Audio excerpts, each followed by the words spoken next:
आता बातमी आहे बारामतीच्या राजकारणाची।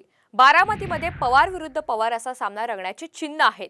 अजित पवार यांच्या जागी मुलगा जय पवार यांच्या उमेदवारीचे स्वतः अजित पवार यांनी संकेत दिलेत।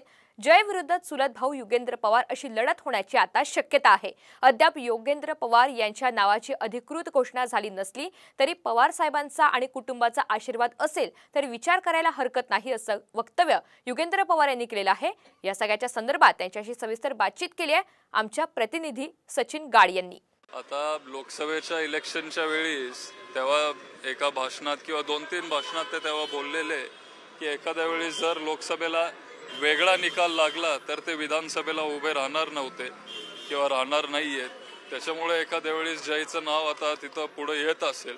पण आता अनेक वर्ष झाली मी बारामतीमध्ये काम करतोय, तिथं मी अनेक लोकांची कामं करत आलोय, मी तिथं लक्ष घालत आलोय आणि जय काय आणि मी काय आम्ही दोघं त्यांच्यासाठी सन्मानच आहे।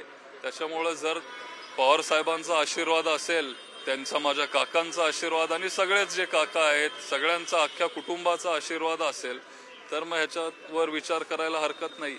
योगेंद्र पवार अद्याप उमेदवारी त्यांना मिळेल की नाही याबद्दल त्यांनी स्पष्टोक्ती दिलेली नाहीये। मात्र बारामतीकर जसे लोकसभेला मोठ्या शरद पवारांच्या पाठी होते तसे ते विधानसभेला देखील राखील असं त्यांनी स्पष्ट केलं। व्हिडिओ जर्नलिस्ट राकेश सचिन गाड, साम टीव्ही, मुंबई।